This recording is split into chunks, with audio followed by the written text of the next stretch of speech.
எல்லாருக்கும் வணக்கம். நம்ம இந்த வீடியோல ஒரு கதை ஒண்ணு பார்க்க போறோம். இந்த கதை எல்லா மனிதர்களுக்கும், எல்லா அரசியல்வாதிகளுக்கும், எல்லா தலைவர்களுக்கும் பொருந்தும். இந்த வீடியோ உங்களுக்கு பிடிச்சிருந்துச்சு அப்படின்னா ஃப்ரெண்ட்ஸ்க்கு எல்லாருமே ஷேர் பண்ணுங்க. சப்ஸ்கிரைப் பண்ணாதவங்க சேனலுக்கு சப்ஸ்கிரைப் பண்ணி சப்போர்ட் பண்ணுங்க. நம்ம கதைக்குள்ளாடி போலாம். எது நினைச்சாலும் செய்து முடிக்கக்கூடிய திறமை படைத்த ஒரு 4 நாடுகள் இருந்துச்சு. அந்த 4 நாட்டு மக்களும் தங்களுக்கென்று ஒரு தலைவர்களை தேர்ந்தெடுத்தாங்க. அந்த தலைவர்களுக்கு மிகப்பெரிய தலைக்கணம் என்ன அப்படின்னா, ஒரு மிகப்பெரிய திறமையான நாட்டோட தலைவர்களா தாங்க இருக்கிறோம் அப்படின்றதுல. ஒரு நாள் இந்த 4 நாட்டு தலைவர்களும் சந்திக்க வேண்டி இருந்துச்சு. பேசுற டைம்ல அவங்களுக்குள்ளாடி ஒரு சண்டை வர ஆரம்பிச்சிருச்சு.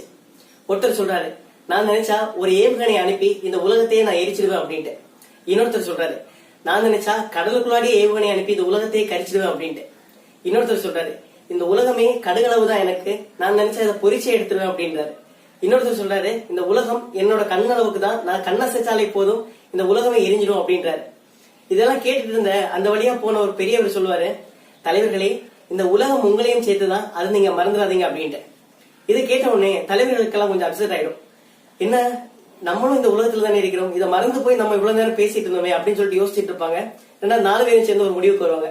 அது என்ன முடிவு அப்படின்னா, இந்த மாதிரி பேச கேட்டா மட்டும்தானே நமக்கு கவலை வருது, அதனால பொதுமக்கள் சொல்ற எந்த ஒரு பேச்சையும் இனிமேல் நம்ம கேட்கவே கூடாது, ஏன்னா நம்ம தலைவர்கள் அப்படின்னு சொல்லிட்டு அவங்க ஒரு முடிவு எடுத்துறாங்க. திரும்பவும் சண்டை வளருது, மாறி மாறி சண்டை போட்டுக்கிறாங்க.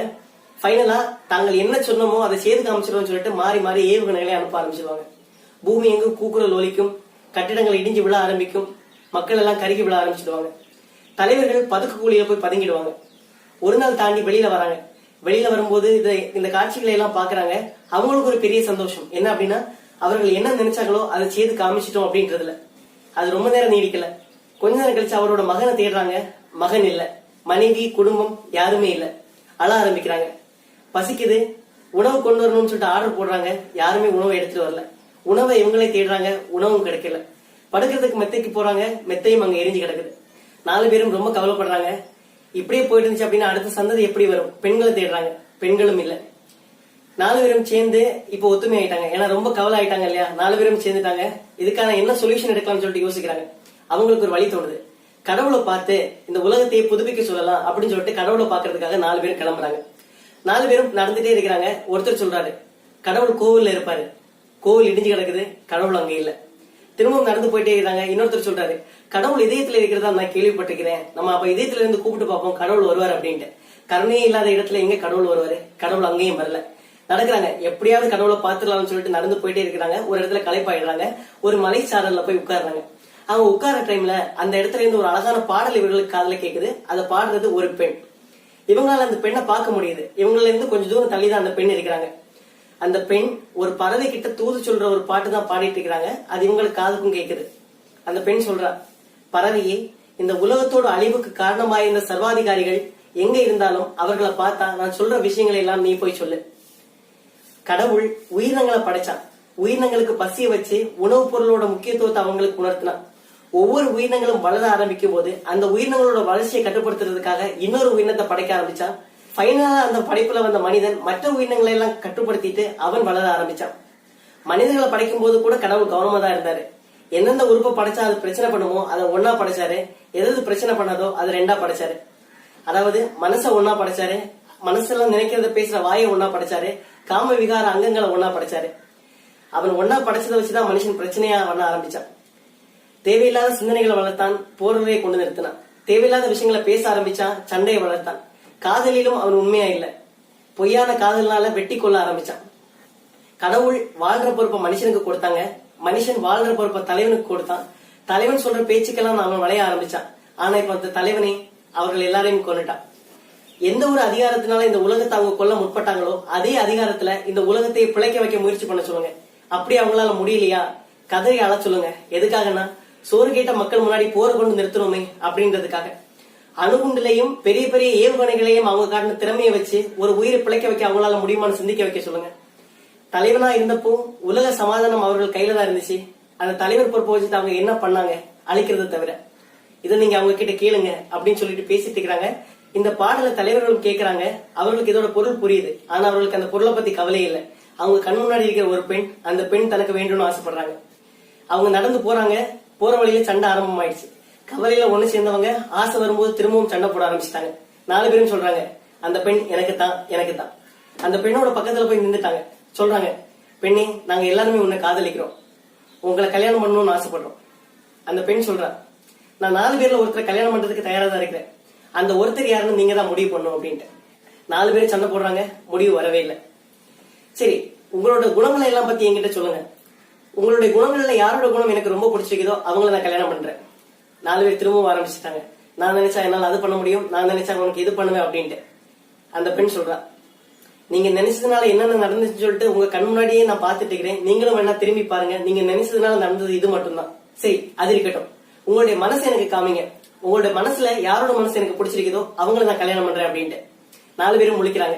பெண் சொல்றாங்க, உங்ககிட்ட மனசுன்னு உள்ளது இல்லைன்றது எனக்கு தெரியும். ஏன்னா மனசுன்னு ஒண்ணு இருந்துச்சுன்னா அது நீங்க பாத்துருந்தீங்கன்னா இவ்வளவு ஒரு நாசம் இந்த உலகத்துல வந்திருக்கவே செய்யாது.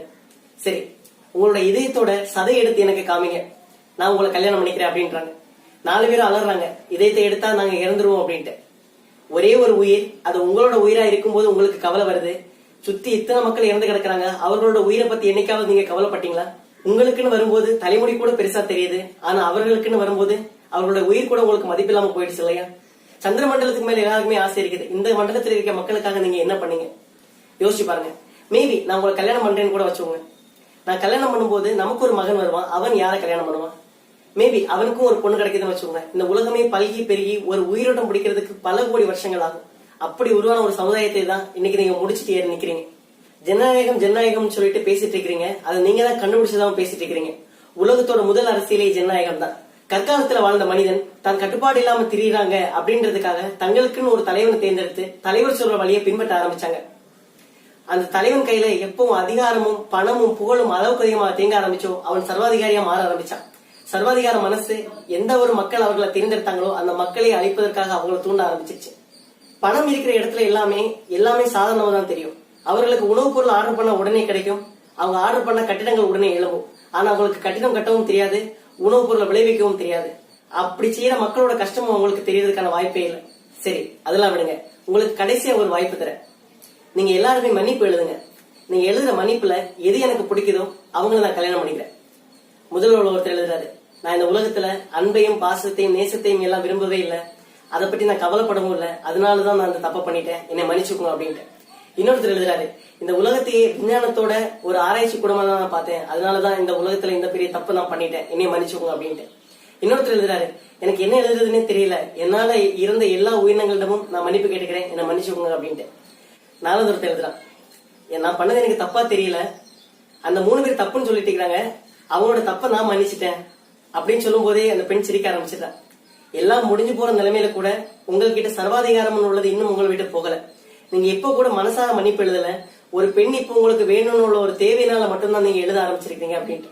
இப்படி ஒரு தூய்மை இல்லாத ஒரு இனத்தை கொண்டு அடுத்த ஒரு சமுதாயம் உருவாகவே வேணாம். இயற்கை இன்னைக்கு அந்த பொண்ணு கட்டளையிடுறாங்க, இயற்கையை இந்த 4 பேரையும் நீ கொன்னுடு. இந்த உலகத்துல இனி இந்த 4 பேரும் தேவை கிடையாது. மேபி இன்னும் ஒரு பல்லாண்டுகள் தாண்டி உயிரினங்கள் படைக்கப்பட்டாலும் அவர்களுக்கு இங்க நடந்த எந்த ஒரு விஷயமும் தெரியவே வேண்டாம். அவர்கள் மேபி இந்த குவியல் கிடைக்கிற மண்டை ஓட்டை எடுத்தா கூட இறப்பிலும் கூட மக்கள் சமத்துவமா இருக்கிறாங்க அப்படின்னு சொல்லிட்டு அவங்க எழுதட்டும்.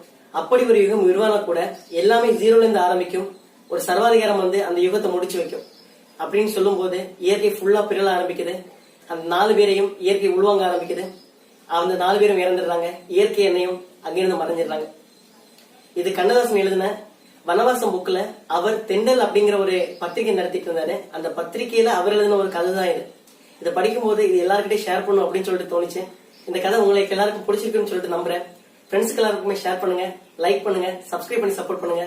அடுத்த ஒரு வீடியோல உங்களை மீட் பண்றேன். அது வரைக்கும் உங்களிடம் விடைபெறுவது உங்கள் மணிகண்டன். நன்றி, வணக்கம்.